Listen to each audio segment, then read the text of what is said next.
행복의 문의는 창의문교회 토요일 매일 큐티 시간입니다. 내가 주인 삼은 모든 것 찬양 드리겠습니다.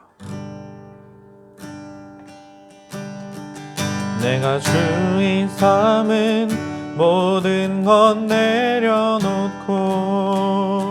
내 주 되신 주 앞에 나가 내가 사랑했던 모든 것 내려놓고 주님만 사랑해.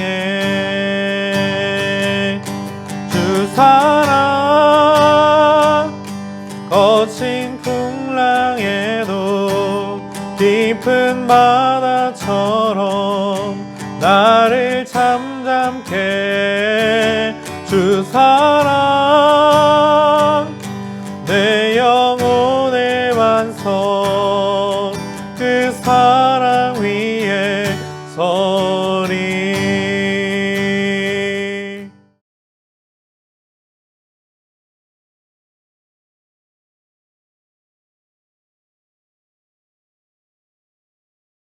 그때 아비멜렉과 그 군대 장관 비골이 아브라함에게 말하여 이르되 내가 무슨 일을 하든지 하나님이 너와 함께 계시도다.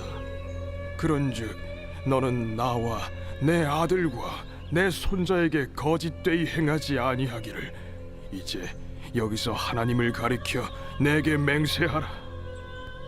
내가 내게 후대한 대로 너도 나와 내가 머무는 이 땅에 행할 것이니라. 내가 맹세하리라. 아비멜렉의 종들이 아브라함의 우물을 빼앗은 일에 관하여 아브라함이 아비멜렉을 책망하매 누가 그리하였는지 내가 알지 못하노라. 너도 내게 알리지 아니하였고 나도 듣지 못하였더니 오늘에야 들었노라. 아브라함이 양과 소를 가져다가 아비멜렉에게 주고 두 사람이 서로 언약을 세우니라. 아브라함이 7 암양 새끼를 따로 놓으니 아비멜렉이 아브라함에게 이르되 이 7 암양 새끼를 따로 놓으면 어찌미냐? 너는 내 손에서 이 암양 새끼 7을 받아 내가 이 우물 판 증거를 삼으라. 두 사람이 거기서 서로 맹세하였으므로 그곳을 브엘세바라 이름하였더라. 그들이 브엘세바에서 언약을 세우매 아비멜렉과 그 군대 장관 비골은 떠나 블레셋 사람의 땅으로 돌아갔고 아브라함은 브엘세바에 에셀나무를 심고 거기서 영원하신 여호와의 이름을 불렀으며 그가 블레셋 사람의 땅에서 여러 날을 지냈더라.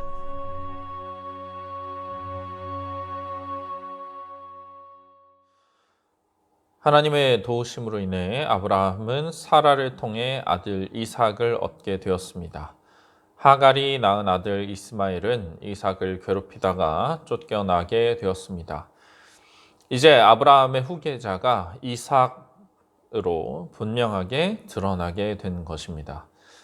그때 아비멜렉과 그 군대 장관 비골이 아브라함을 찾아왔습니다. 아비멜렉은 분명 군사들도 이끌고 왔을 것입니다. 아브라함도 어느 정도의 세력을 가지고 있지만 아비멜렉에 비하기에는 부족했을 것입니다. 그러면서 아비멜렉은 아브라함에게 내가 무슨 일을 하든지 하나님이 너와 함께 계시다라고 말합니다. 아비멜렉은 하나님께서 아브라함과 함께 계신다는 사실을 잘 알고 있었습니다. 그가 직접 경험한 하나님의 능력뿐만 아니라 아브라함의 삶을 지켜보다 보면 하나님이 그와 동행하신다는 증거가 많이 보였던 것입니다. 그 사실을 인정하지 않을 수가 없었습니다.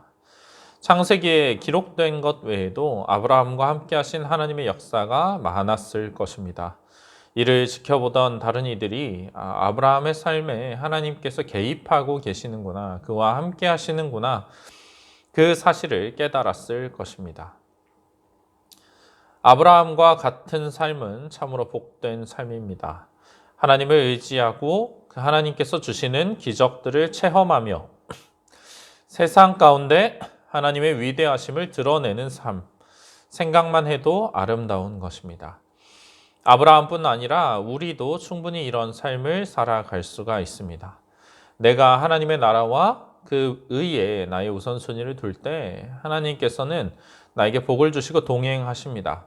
나를 통해서 세상 가운데 하나님의 이름을 알리실 것입니다. 나와 동행하시는 하나님을 그들은 알게 되는 것입니다. 아비멜렉은 아브라함이 강성한 이유를 알았습니다. 아브라함이 지금 잠깐 번성하다가 그칠 것이 아니구나. 하나님께서 함께 하시기 때문에 앞으로도 계속 강해지겠구나. 그것을 알았습니다. 그래서 아비멜렉은 아브라함과 좋은 관계를 맺기를 원했습니다. 아비멜렉은 아브라함에게 나에게 맹세하라 라고 말하고 있습니다.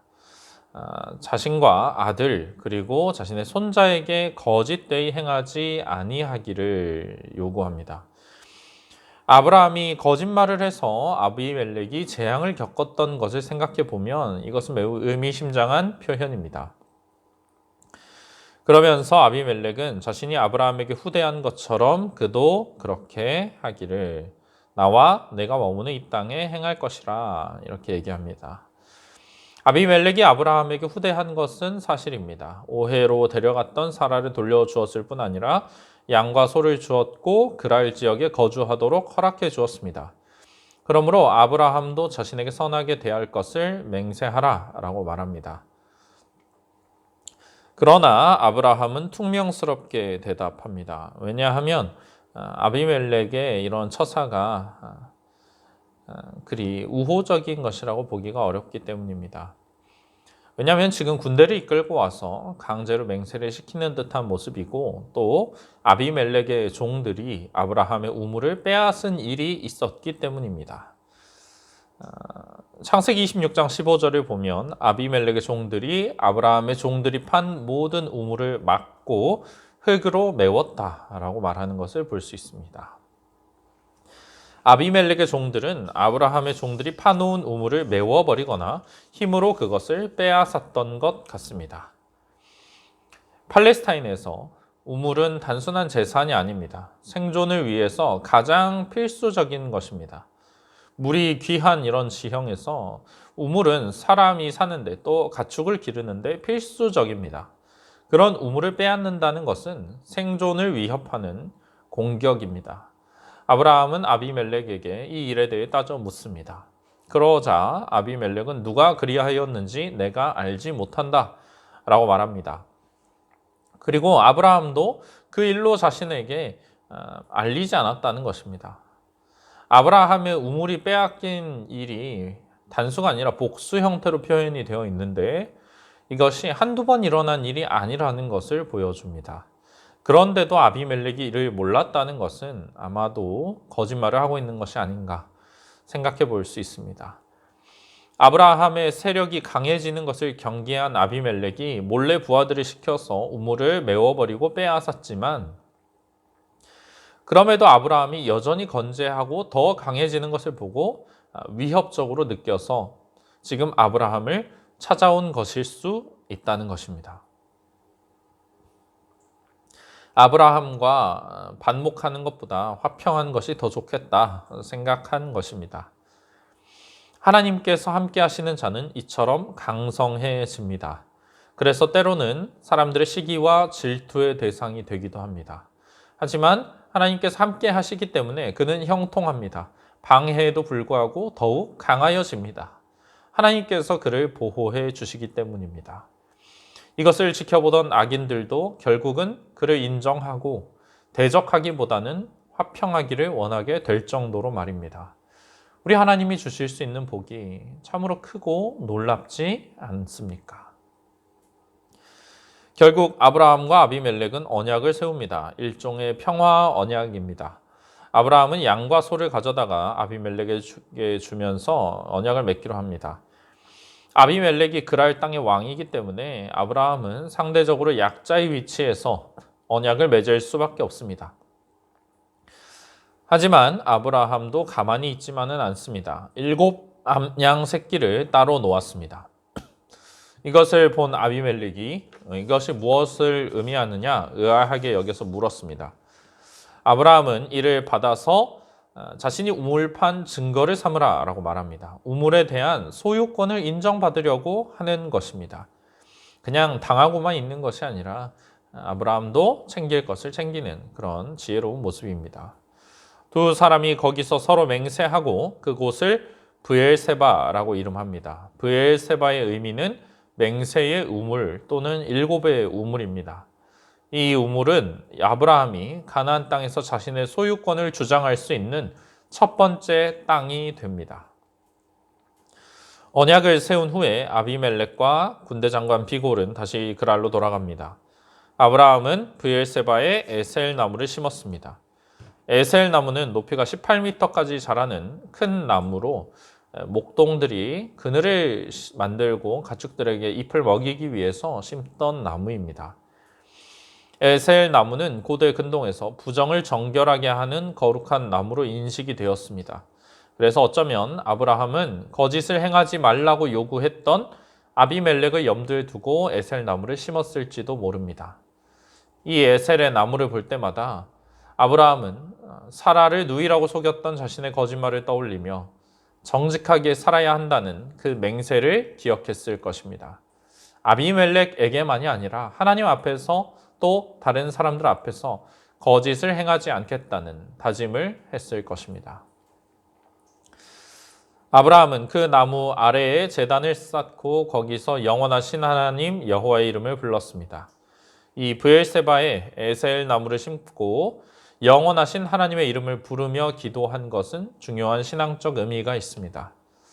아비멜렉이 아브라함과 맹세할 때 자신들끼리만 맹세한 것이 아니라 그의 아들 또 후손들까지 언급한 것은 하나님께서 아브라함뿐만 아니라 그의 후손들과도 함께 하실 것이라는 확신이 있었기 때문입니다. 맹세를 통해서 얻은 우물은 아브라함이 하나님의 약속대로 번성할 수 있는 힘, 그런 근원이 됩니다. 아브라함은 이 우물을 얻음으로써 하나님께서 자기에게 주실 그 복을 바라보고 있습니다. 그래서 아브라함은 이 우물에다가 생명과 번영을 상징하는 에셀 나무를 심었습니다. 하나님께서 영원히 자신과 또 자신의 후손들에게 이 에셀 나무의 그늘처럼 복 주시기를 사모한 것입니다. 아브라함은 거짓으로 위기를 넘기려 했던 부끄러운 과오가 있습니다. 하나님께서는 그때마다 아브라함을 구원하시는 분은 하나님이시라는 사실을 보여주셨습니다. 이제 아브라함은 자신의 부끄러운 과거를 청산합니다. 자기에게 온전히 복 주실 하나님을 의지하게 됩니다. 하나님께서는 우리의 부끄러운 과거를 극복하게 하시고 온전히 하나님만 의지함으로써 형통하게 하시는 분입니다. 이러한 하나님, 참으로 완벽하시고 모든 것에 선하신 우리 하나님을 믿고 따른다는 것은 너무나 감사한 일입니다. 아브라함과 같이 하나님을 신뢰하는 삶, 우리가 살아가기를 소망합니다. 주신 말씀을 기억하며 주님 앞에 나아가시겠습니다.